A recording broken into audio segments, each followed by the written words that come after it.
오늘은 60세 이후 친구들 모임에서 항상 주목받고 존경받는 분들의 특별한 행동 패턴에 대해 이야기해 보려고 합니다. 나이가 들수록 친구들과의 관계는 우리 삶에 더욱 큰 의미를 가져옵니다. 동창회, 취미 모임, 지역 커뮤니티 활동, 이런 자리에서 항상 환영받고 존경받는 분들이 계십니다.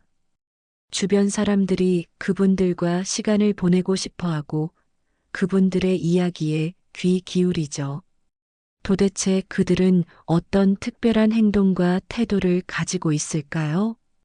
친구 모임에서 가장 인기 있고 존경받는 사람들의 첫 번째 특징은 바로 진정한 경청입니다. 내 얘기만 하는 사람보다 내 얘기를 들어주는 사람이 더 좋다라는 말이 있습니다.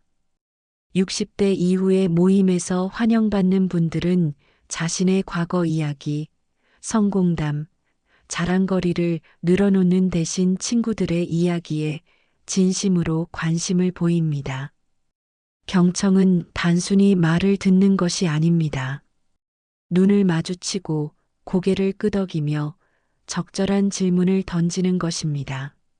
그래서 어떻게 됐어? 그때 기분이 어땠어? 그 일이 너에게 어떤 의미였어? 라고 물으며 대화를 이어나가는 것입니다.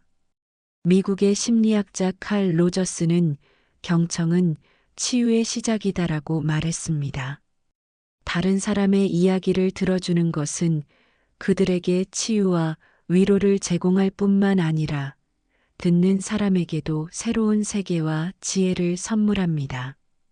노년기에는 특히 이런 상호작용이 중요합니다.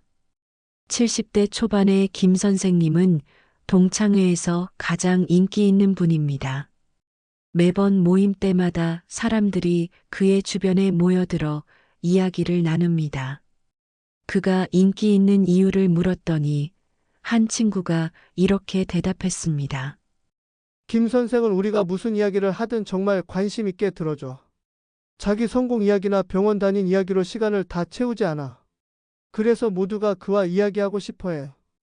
김 선생님의 비결을 더 자세히 알아보니 그는 몇 가지 특별한 경청 습관이 있었습니다. 첫째, 대화 중에는 절대 스마트폰을 보지 않습니다. 둘째, 상대방이 말할 때는 중간에 끊지 않고 끝까지 듣습니다. 셋째, 다른 사람의 이야기를 듣고 나서 바로 자신의 이야기로 넘어가지 않고 추가 질문을 합니다. 이런 작은 습관들이 그를 탁월한 대화 상대로 만들었습니다. 인간의 기본 욕구 중 하나는 나를 보아달라, 나를 들어달라는 것입니다. 특히 나이가 들면서 사회적으로 보이지 않는 존재가 되어가는 느낌을 많은 노인들이 경험합니다. 이때 진정한 경청은 상대방에게 당신은 중요한 사람입니다라고 말하는 가장 효과적인 방법입니다. 그리고 이것이 모임에서 존경받는 첫 번째 비결입니다. 친구 모임에서 환영받는 두 번째 특징은 긍정적인 에너지입니다. 나이가 들면 건강 문제, 경제적 걱정, 가족 문제 등 여러 어려움에 직면합니다. 하지만 모임에서 항상 자신의 불평과 건강 문제를 늘어놓는 분들은 점점 초대받지 못하게 됩니다. 심리학자 마틴 셀리그만의 긍정 심리학 연구에 따르면 긍정적인 감정과 태도는 단순히 기분 좋게 만드는 것이 아니라 실제로 면역 체계를 강화하고 심장 질환 위험을 줄이며 수명을 연장하는 효과가 있다고 합니다. 긍정적인 사람들과 함께 있으면 우리의 뇌도 긍정적인 방향으로 활성화된다는 연구 결과도 있습니다. 이것이 바로 사람들이 긍정적인 에너지를 가진 친구를 찾는 이유입니다. 모임에서 흔히 볼 수 있는 장면입니다.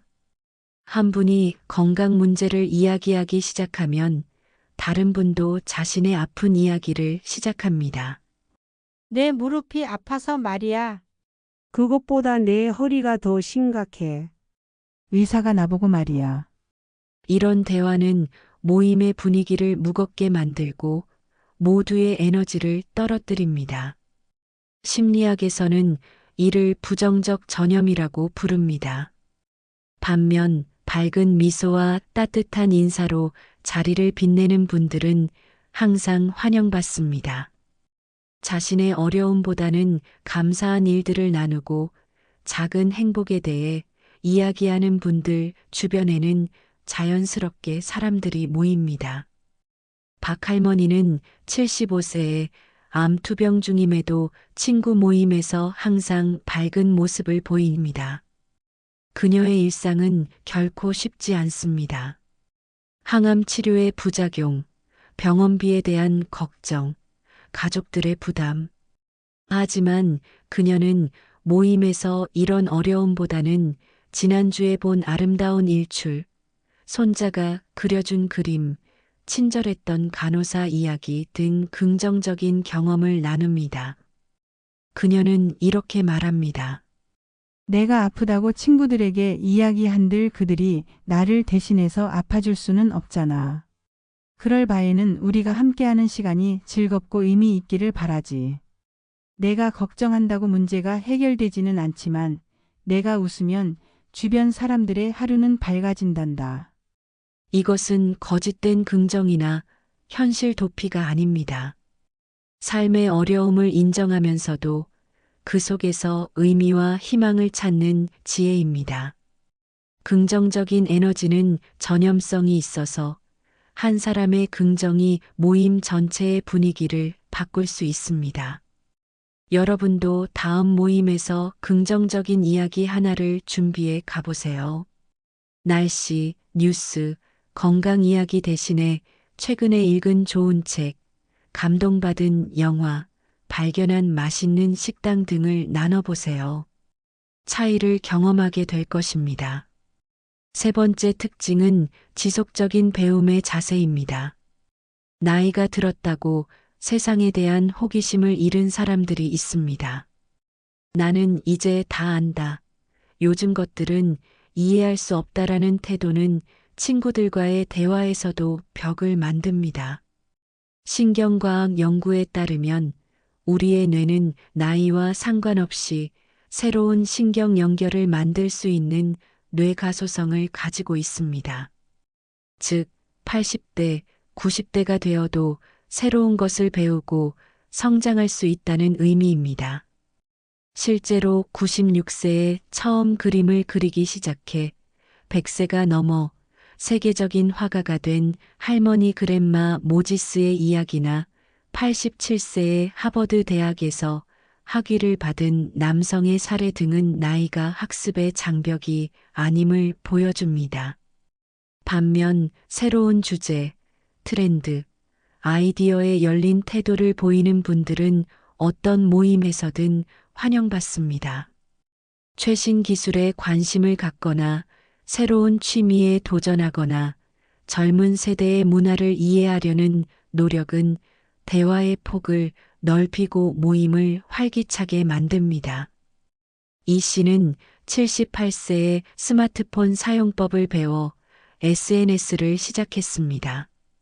처음에는 버튼 하나 누르는 것도 어려웠지만 꾸준히 배우려는 의지로 이제는 카카오톡, 유튜브, 네이버 검색 등을 능숙하게 사용합니다. 친구들 모임에서 그는 최신 앱이나 디지털 기기에 대해 물어보고 배운 것을 다른 친구들과 나눕니다. 그의 호기심과 배움의 자세가 모임의 대화 주제를 풍부하게 만듭니다. 그는 이렇게 말합니다. 나이 들었다고 뭘 할 수 없다는 건 핑계야? 배움에는 끝이 없어. 새로운 것을 알아가는 즐거움이 있기에 매일 아침이 기대돼. 최근의 한 연구에 따르면 새로운 기술을 배우는 노인들은 그렇지 않은 노인들보다 우울증 발병률이 25% 낮았다고 합니다. 배움은 단순히 지식을 늘리는 것이 아니라 정신 건강에도 크게 기여합니다. 또한 배움은 세대 간 소통의 다리가 됩니다. 디지털 기기 사용법을 배우면 손주들과 더 많은 대화 주제가 생기고 최신 문화 트렌드에 관심을 가지면 젊은 세대와의 대화가 더 원활해집니다. 배움의 영역은 무궁무진합니다. 외국어, 음악, 미술, 요리, 원예, 역사, 철학 등 어떤 주제든 지금 시작해도 늦지 않습니다. 지역 문화센터, 노인대학, 온라인 강좌 등 다양한 배움의 기회가 있습니다. 새로운 취미나 지식은 친구 모임에서의 대화를 풍요롭게 만들고 당신을 더 매력적인 대화 상대로 만들 것입니다. 나이는 숫자에 불과하다라는 말이 있습니다. 이는 단순히 젊게 보이는 외모가 아니라 젊은 정신과 열린 마음을 의미합니다. 배움의 자세는 뇌 건강에도 좋지만 무엇보다 친구들과의 대화를 풍요롭게 만드는 비결입니다. 네 번째 특징은 타인의 성취에 대한 진심 어린 축하입니다. 나이가 들면서 종종 친구들의 성공이나 행복에 질투를 느끼거나 비교하는 마음이 생길 수 있습니다. 저 나이에 그렇게 건강할 수가, 운이 좋았던 거지, 같은 생각이 들 수 있습니다. 이런 비교 심리는 모든 연령대에 존재하지만 특히 노년기에는 각자 다른 인생 경로와 건강 상태, 경제적 상황 등으로 인해 더 강해질 수 있습니다. 하지만 모임에서 존경받는 분들은 친구의 좋은 소식에 진심으로 기뻐합니다. 친구의 건강, 가족의 성취, 새로운 취미의 성공 등을 자신의 일처럼 축하하고 기뻐하는 모습은 모임의 분위기를 따뜻하게 만듭니다. 심리학에서는 이를 공동 기쁨 능력이라고 부릅니다. 미국 캘리포니아 대학의 셀리 가블 연구팀에 따르면 다른 사람의 긍정적 경험을 함께 나누고 축하하는 능력이 관계의 질을 높이고 서로의 유대감을 강화한다고 합니다. 좋은 소식을 들었을 때 그래서 별거 아니네라고 반응하는 것과 와, 정말 대단하다. 어떻게 그렇게 됐어? 라고 반응하는 것은 완전히 다른 관계의 질을 만듭니다. 최 할아버지는 친구가 새로운 취미에서 성과를 올렸을 때 와, 정말 대단한데. 어떻게 그렇게 잘하게 됐어? 라고 물으며 진심으로 축하합니다. 그리고 그 친구가 자신의 성취에 대해 이야기할 수 있는 시간을 충분히 줍니다. 그는 결코 나도 예전에 그거 해봤는데 라고 화제를 돌리거나 그 정도면 아직 멀었네라고 평가절하하지 않습니다.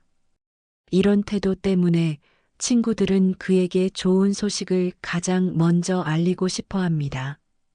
타인의 성취를 축하하는 능력은 단순히 예의가 아니라 삶의 태도입니다. 다음 모임에서 친구들의 작은 성취나 기쁨에도 진심으로 관심을 보이고 축하해 보세요. 그리고 그 과정이나 경험에 대해 더 알고 싶어 하는 모습을 보이세요. 이런 작은 변화가 관계의 질을 크게 향상시킬 수 있습니다. 그리고 무엇보다 타인의 기쁨을 함께 나누는 것은 자신의 행복도 증가시키는 일입니다. 다섯 번째 특징은 건강한 유머 감각입니다. 유머는 어떤 모임에서든 분위기를 밝게 만드는 강력한 도구입니다. 특히 자신을 너무 심각하게 생각하지 않고 자신의 실수나 약점을 유머러스하게 이야기할 줄 아는 능력은 노년기에 큰 자산이 됩니다.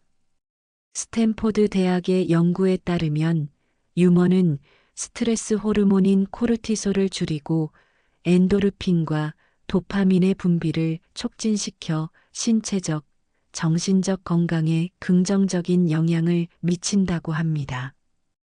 또한 웃음은 면역력을 높이고 통증 감각을 줄이며 혈압을 낮추는 효과가 있습니다. 요즘 내 기억력이 형편없어져서 휴대폰을 찾으려고 전화를 걸었는데 통화 중이더라고. 와 같은 가벼운 농담은 나이 듦에 대한 두려움을 줄이고 공감대를 형성합니다. 자기 비하적 유머는 방어적인 태도를 줄이고 더 친근하고 접근하기 쉬운 이미지를 만듭니다. 노르웨이의 한 연구에서는 유머 감각이 강한 노인들이 그렇지 않은 노인들보다 평균 15% 오래 산다는 결과가 나왔습니다. 웃음은 면역 체계를 강화하고 스트레스를 줄이며 사회적 유대를 강화합니다. 정 할아버지는 83세의 나이에도 모임의 분위기 메이커입니다. 그는 항상 재미있는 일화나 농담을 준비해 옵니다. 특히 그의 장점은 상황에 맞는 유머를 구사하는 능력입니다. 무거운 주제가 나오면 적절한 농담으로 분위기를 환기시키고 누군가 당황하는 상황이 생기면 유머로 그 사람을 편안하게 만듭니다. 그는 이렇게 말합니다. 삶이 원래 고달픈 거야. 그런데 왜 더 심각하게 만들어? 웃으면서 이야기하면 같은 내용도 더 재미있게 들리고 모두가 더 행복해져. 그러나 모든 유머가 환영받는 것은 아닙니다. 다른 사람을 비하하는 유머, 인종차별적 농담, 지나치게 정치적으로 편향된 유머는 오히려 관계를 해칠 수 있습니다. 건강한 유머는 누구도 다치지 않으면서 모두가 함께 웃을 수 있는 것입니다. 유머 감각을 키우는 방법도 있습니다. 코미디 프로그램 시청하기, 유머 관련 책 읽기, 일상의 작은 불편함을 재미있게 바라보는 연습하기 등이 도움이 됩니다. 무엇보다 중요한 것은 스스로를 너무 심각하게 생각하지 않는 태도입니다. 나이 등, 건강 문제, 일상의 불편함 등을 유머러스하게 받아들이는 능력은 삶의 질을 크게 향상시킵니다. 유머는 삶의 어려움을 견디는 힘이 될 수 있습니다. 유머 감각을 유지하는 것은 노년기의 지혜 중 하나입니다. 그리고 이는 친구 관계를 더 깊고 즐겁게 만드는 비결입니다. 6번째 특징은 진심 어린 감사와 인정의 표현입니다. 나이가 들수록 주변 사람들의 도움과 지지가 더욱 필요해집니다. 이때 당연히 해줘야지라는 태도보다는 작은 도움에도 진심으로 감사를 표현하는 사람들이 더 많은 사랑을 받습니다. 하버드의 연구에 따르면 감사를 표현하는 습관은 단순히 사회적 관계를 개선할 뿐만 아니라 육체적, 정신적 건강에도 긍정적인 영향을 미친다고 합니다. 감사를 자주 표현하는 사람들은 더 나은 수면, 더 강한 면역 체계, 더 낮은 스트레스 수준을 보였습니다. 모임에 데려다 준 친구에게, 생일을 기억해 준 옛 동료에게, 맛있는 음식을 준비한 지인에게 진심 어린 감사를 표현하세요. 내가 있어 내 인생이 더 풍요롭다라는 메시지는 어떤 선물보다 값집니다. 윤 선생님은 모임이 끝날 때마다 오늘 너와 이야기할 수 있어서 정말 행복했어. 라고 친구들에게 말합니다. 그리고 다음 만남 전에는 종종 짧은 문자나 전화로 안부를 묻습니다. 그는 친구가 도움을 줬을 때 단순히 고마워라고 말하는 대신 그 도움이 자신에게 어떤 의미였는지 구체적으로 표현합니다. 내가 병원에 같이 가준 덕분에 덜 불안했어. 내 조언 덕분에 문제를 해결할 수 있었어. 처럼 말이죠. 이런 작은 감사와 관심의 표현이 그를 특별한 친구로 만듭니다. 감사는 받는 사람뿐만 아니라 표현하는 사람에게도 긍정적인 영향을 미칩니다. 감사를 표현할 때 우리의 뇌에서는 세로토닌과 도파민이 분비되어 기분이 좋아집니다. 심리학자 로버트 치알디니의 연구에 따르면 감사를 표현받은 사람은 무의식적으로 그 호의를 되갚고 싶어 하는 경향이 있다고 합니다. 감사 표현의 방법은 다양합니다. 직접 말하기, 손편지 쓰기, 작은 선물하기, 도움 제공하기 등이 있습니다. 특히 디지털 시대에 손글씨로 쓴 감사 카드는 특별한 의미를 가집니다. 또한 감사는 항상 구체적일 때 더 효과적입니다. 고마워보다는 내가 이야기를 들어줘서 고마워처럼 구체적으로 표현하는 것이 좋습니다. 우리는 종종 가장 가까운 사람들에게 가장 인색한 감사를 표현합니다. 오랜 친구나 가족에게는 당연히 해줘야지라는 태도를 보이기 쉽습니다. 하지만 역설적으로 가장 가까운 사람들에게 가장 자주, 가장 진심 어린 감사를 표현할 때 관계의 질이 크게 향상됩니다. 다음 모임에서 친구들에게 감사를 표현해 보세요. 그들의 존재 자체, 그들의 시간, 그들의 이야기, 그들의 웃음에 감사를 표현해 보세요. 그리고 그 효과를 경험해 보세요. 7번째 특징은 경험을 통한 이야기 나누기입니다. 60대 이상이 가진 가장 큰 자산 중 하나는 바로 인생 경험입니다. 이 경험을 어떻게 나누느냐가 모임에서의 인기와 직결됩니다. 모임에서 환영받지 못하는 분들의 특징은 내 때는 말이야 로 시작하는 교훈적인 설교입니다. 반면 존경받는 분들은 자신의 경험을 재미있고 의미 있는 이야기로 풀어냅니다. 인류학자는 인간을 이야기하는 동물이라고 정의합니다. 이야기는 우리가 세상을 이해하고 경험을 공유하고 지혜를 전달하는 가장 오래된 방식입니다. 특히 노년기에는 풍부한 삶의 경험을 이야기로 나누는 것이 중요한 의미를 가집니다. 좋은 이야기꾼은 구체적인 디테일, 감정, 그리고 깨달음을 포함합니다. 내가 30살 때 있었던 일인데 보다는 1980년대 초 서울의 겨울은 정말 추웠지. 그때 나는 처럼 구체적인 시간과 장소로 시작하는 것이 청자의 상상력을 자극합니다.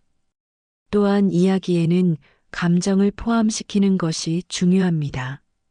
그때 정말 무서웠어. 너무 기뻐서 밤새 잠을 못 잤지 같은 감정 표현은 청자가 이야기에 더 몰입하게 만듭니다.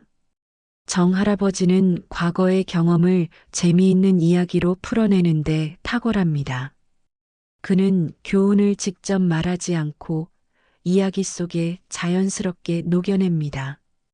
그래서 친구들은 그의 이야기를 통해 삶의 지혜를 얻으면서도 설교받는 느낌이 들지 않습니다.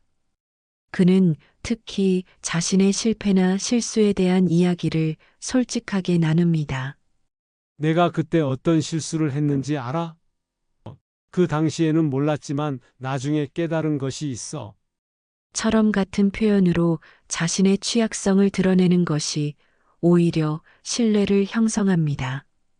이야기는 또한 세대를 연결하는 다리 역할을 합니다.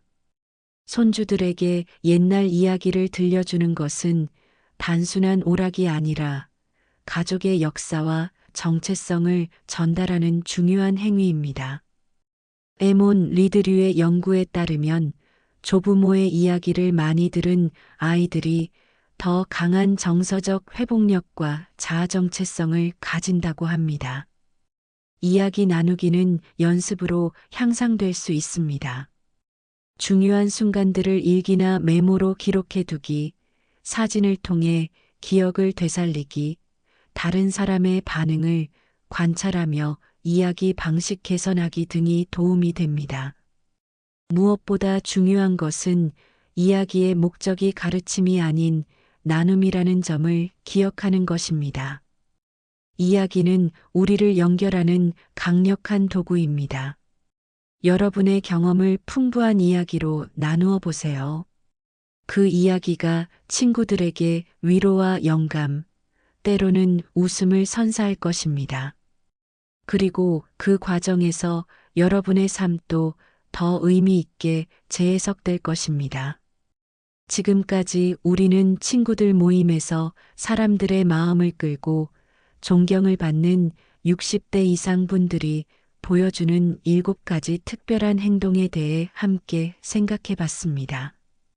진정한 경청의 힘, 긍정적인 에너지 나누기, 배움의 자세 유지하기, 타인의 성취 축하하기, 유머 감각 유지하기, 감사와 인정 표현하기, 그리고 경험을 이야기로 나누기. 이 모든 특징들을 관통하는 하나의 공통점이 있습니다.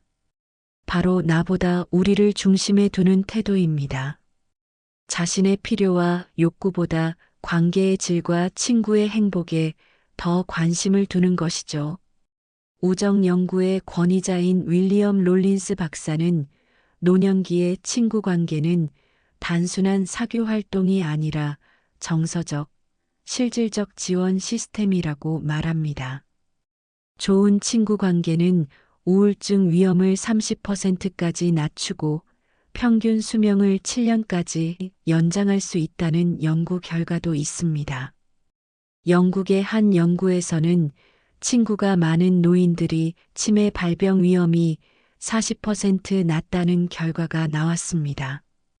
이는 친구와의 대화가 인지 기능을 자극하고 사회적 지지가 스트레스를 줄여 뇌 건강에 긍정적인 영향을 미치기 때문입니다. 노년기 친구 관계의 특별한 점은 그 깊이에 있습니다. 젊은 시절의 친구 관계가 주로 활동과 재미에 중심을 둔다면 노년기의 친구 관계는 정서적 지지와 진실된 대화에 더 큰 가치를 둡니다. 그래서 앞서 이야기한 7가지 행동이 더욱 중요해집니다. 나이가 들수록 우리에게 남는 것은 인간관계의 깊이와 질입니다. 물질적 성공이나 사회적 지위보다 중요한 것은 함께하는 기쁨입니다. 하버드의 80년 장기 연구의 결론도 같습니다. 인생의 마지막 순간에 후회하는 것은 더 많은 돈을 벌지 못한 것이 아니라 더 깊은 관계를 맺지 못한 것이다. 사회학자 로버트 퍼트남은 현대 사회의 가장 큰 위기 중 하나로 사회적 고립을 지적했습니다. 특히 노년기에는 은퇴, 건강 문제, 이동의 제한 등으로 사회적 관계가 줄어들기 쉽습니다. 그래서 의식적으로 친구 관계를 관리하고 발전시키는 것이 더욱 중요합니다. 오늘 이야기한 행동들을 조금씩 실천하며 더 깊고 의미 있는 친구 관계를 만들어 가시길 바랍니다. 여러분의 지혜와 따뜻함이 친구들에게 축복이 되고 그들의 사랑과 존경이 여러분의 삶을 더욱 풍요롭게 만들기를 바랍니다. 노년기는 인생의 황금기가 될 수 있습니다. 그동안 쌓아온 경험과 지혜, 이제는 시간적 여유까지 더해져 삶의 진정한 의미를 발견하고 나눌 수 있는 시기입니다. 그리고 그 여정을 함께할 좋은 친구들이 있다면 그것이야말로 가장 큰 행복일 것입니다. 유명한 심리학자 칼 융은 인생의 석양기에는 외적 성취보다 내적 성장이 중요해진다고 했습니다. 그 내적 성장의 중요한 부분이 바로 진정한 우정의 발전입니다. 타인과의 진실된 만남을 통해 우리는 자신을 더 깊이 이해하고 삶의 의미를 발견하게 됩니다. 이 영상이 도움이 되셨다면 구독과 좋아요 부탁드립니다. 여러분의 소중한 경험과 지혜도 댓글로 남겨주세요. 어떤 행동이 친구 관계를 더 깊게 만들었는지 여러분만의 비결이 있다면 나눠주세요. 서로의 이야기가 더 행복한 노후를 만드는데 도움이 될 것입니다. 다시 만날 때까지 건강하고 행복하세요. 감사합니다.